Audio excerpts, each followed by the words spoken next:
There is a song on there called Wood, which is, I don't know how to say this politely, but it's a tribute to what she calls Travis Kelce's magic wand. I'll leave the rest up to your imagination. The danger for Taylor is nobody is at the top forever.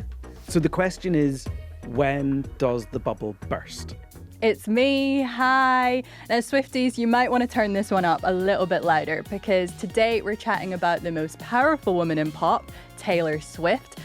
We're officially in our Life of a Showgirl era. The album's broken a bunch of records. It's been everywhere. Not all of you guys have loved it. We'll get into that. But let's be honest, at this point in her career, is Taylor Swift a bit unstoppable? Is anything she releases going to be a mega hit? She's kind of competing with her own records at this stage. That's what we're getting into in today's episode. I'm Ikra Farouk, and this is What in the World from the BBC World Service.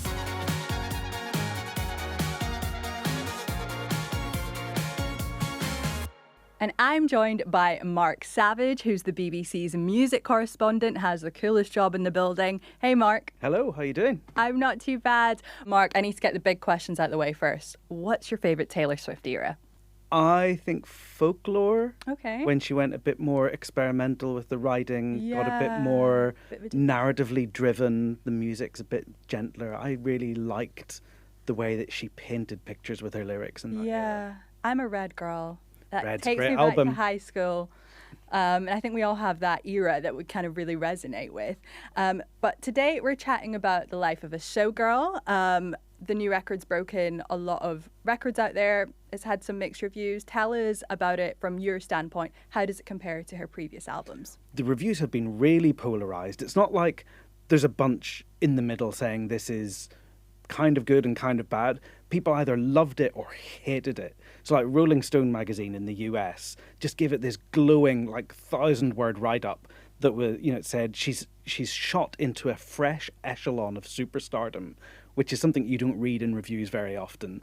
And then Pitchfork said her music has never been less compelling. So it can't be both, right? I really enjoyed it. I was on the side of the critics who found it to be a good album. I wouldn't go as far as Rolling Stone. I think there's some really strong material on there, really evocatively told stories. For example, on the single, The Life of Ophelia, she's talking about how much she has fallen in love with Travis Kelce, the American footballer, who's now her fiancé. And at the end of every phrase, they add an extra bar of music, an extra 4 beats, which is really unusual in pop music. It throws you off the kind of traditional structures. But what it does is it allows her to marinate in those feelings, to really, she doesn't want to let go. She doesn't want to leave this moment. And that's just really, really clever songwriting. And I think there's a lot of that on this record. The critics have mostly been talking about the cringeworthy lyrics, and that has become a meme. There was a point a day before the album came out when some of the lyrics leaked, and Taylor Swift fans said, these are fake, they're too awful to be real. And then it turned out they were the actual lyrics. Oh my gosh, awkward. And there is a song on there called Wood, which is, I don't know how to say this politely, but it's a tribute to what she calls Travis Kelce's magic wand. I'll leave the rest up to your imagination. And there are moments where you think, wow, are you really the best song lyricist of your generation, or have you lost focus a bit here? And let's face it, she's released over 200 songs in the last 5 years, so maybe the inkwell is running dry a little bit. But melodically and songwriting-wise, I think this is a really strong album. And we wanted to hear from a Swiftie, so let's have a listen. Hi, I'm Claire. I'm a psychiatrist and a Swiftie, and I personally love The Life of a Showgirl. I became a Swiftie during her sophomore album, which is Fearless, and I think this album brings back that same pop, fun, energetic vibe that I loved Taylor Swift music for in the first place. Obviously, Taylor Swift brings about a lot of positive and negative emotions in people, and I think the shift I've seen, the perception of her has really been from people shifting from liking her music to really focusing on her personal life. It's really the parasocial relationships that people have with her. So people who really like her project a lot of these positive attributes to her and all these positive things to her, which they don't know her, so they don't know that. People who dislike her project all these negative things to her and negative attributes to her, which again, they don't know her. So I think on either side of her, it's really become not about the music anymore and more about her personal life. People are looking at the music and trying to find out who it's about, what it's about, and how it relates to her personal life versus just listening to the music, which is what I focus on. Obviously, we're talking about her music, but she's known for more than just her music. It's her relationships, the lawsuits, her ability to shift the economy. Where does that how has that press attention shifted throughout the years? I think perception of her has changed. I think there's a real dissonance when people talk about Taylor Swift, because on the one hand, the character in her songs is still that vulnerable schoolgirl sitting on the bleachers as the cheerleader runs off with the man of her dreams. She's constantly heartbroken and the underdog. But at the same time, in the real world, she is a billionaire singer-songwriter who dominates the cultural conversation around music and can have 90,000 people in a stadium singing her words back to her.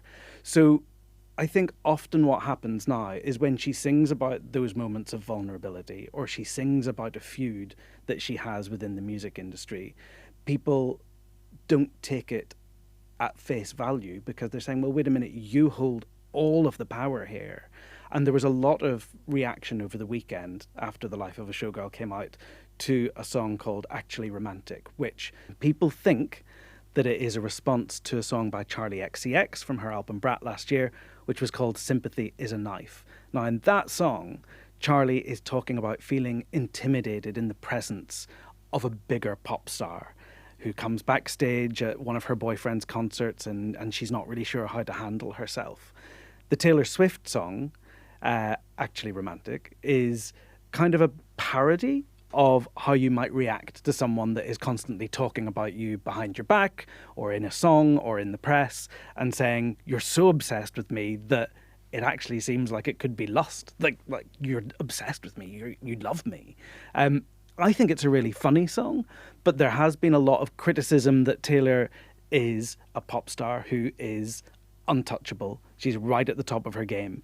Is it fair for her to be punching down, as some columnists have written, on a pop star that doesn't have that level of credibility or acceptability or of worldwide fame? And you're also thinking a little bit about the image. It feels like her image kind of shifts with every era as well, as it does with so many pop stars out there. So how has Taylor's image kind of changed throughout the years, would you say? I mean, I think that thing, people realise the business side of her, the kind of scheming Machiavellian businesswoman side to her, and they struggle to square that with the innocent, lovelorn, heartbroken women that you hear about on the albums. I think there is a real problem there because people start to distrust what she says in the lyrics. You know, if you're as calculating as we think you are from a music industry perspective, then when you sing songs about your emotions, are you manipulating us there as well? And that's certainly something that critics hit up against while reviewing this album. And in terms of like how she's got to this stage of her career, obviously marketing's such a big part of becoming a pop star, of propelling your fame. And she's a bit of a mastermind when it comes to that, as she says in the song. So just, I guess, tell us a little bit about the marketing of Taylor Swift. How has that worked throughout the years? It's really interesting how she's approached the marketing of this album. There was a day before the album came out when she flew into London and recorded, I think, more than a dozen interviews with radio stations, TV appearances, then flew straight back to America and started doing the same thing there. And that ties back to what we were saying about the reaction to the Tortured Poets department, whereas she maybe felt a little bit on the back foot, like she had to give this album a big promotional push in a way that she hasn't really needed to do in the whole of the 2020s. She really, really, really wants to be number one. I don't think that's in doubt. And so when you look at The Life of a Showgirl, if you wanted to buy every version that she's released, there are 28 of them. That's vinyls of varying colours, CDs that are signed or that have different bonus tracks. If you wanted to buy each of those, if you were a real hardcore Swiftie, it's $650 Oh my God. to buy all of those. Yeah. And each of those counts towards the charts. And, you know, if you've got 100 fans who buy 28 copies, that's a lot of album sales. And then it's increasingly common, you know, she's not the only one doing this. I took a look. Billie Eilish's last album had 16 different versions. Beyonce's had 9.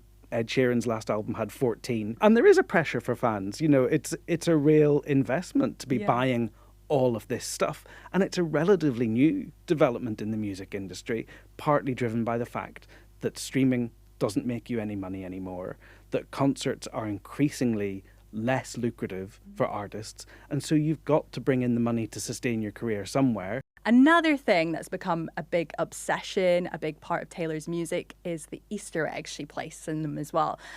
Hayley Clark actually is a BBC reporter and a massive Swiftie, so she's going to tell us a little bit about what the Easter eggs are and how they play into this latest album from Taylor as well. So yeah, the Easter eggs either connect stuff together, they drop hints for albums, they maybe reflect back to eras past, or they give the Swifties some clues to the eras that are coming.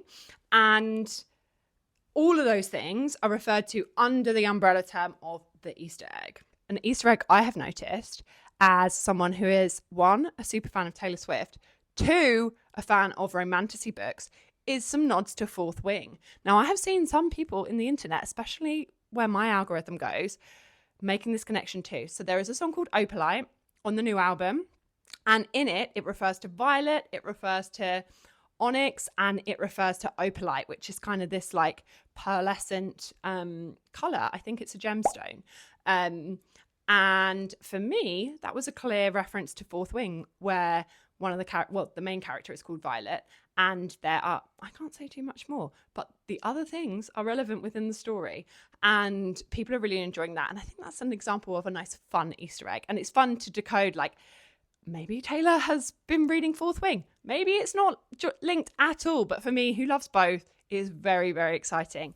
So Mark, back to the life of a showgirl. The album sales have been huge. It's broken a lot of records.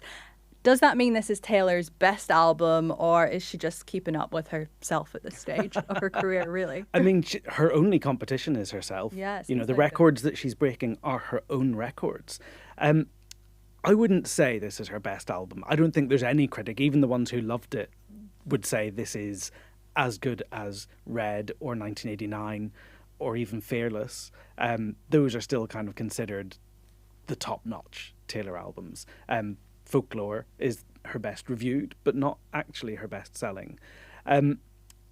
So it's a strange situation. She kind of exists apart from the music industry. Nobody else can sell what she sells. I think the danger for Taylor is nobody is at the top forever.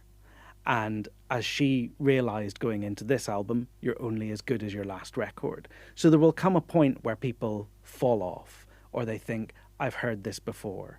So the question is, when does the bubble burst? Because it happens to everyone, right? Yeah. You know, it happened to Michael Jackson, it happened to Madonna, and she even sings about it, you know, on The Life of a Showgirl, the title track, and also on Clarabow on the Tortured Poets Department. She is looking at the competition coming up, and that people saying, you're going to be the next Taylor, and who is going to replace me?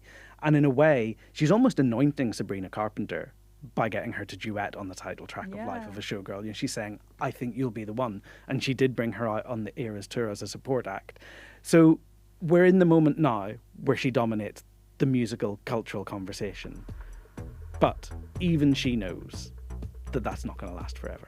Mark, it's been so good to hear all your knowledge about Taylor Swift. You really are the man in the know. Thank you so much. Thank you for joining us. I'm Ikra Farouk, and this is What in the World from the BBC World Service. Swifties, make sure you put your thoughts in the comments as well. What do you guys think? And we'll see you guys next time. Bye.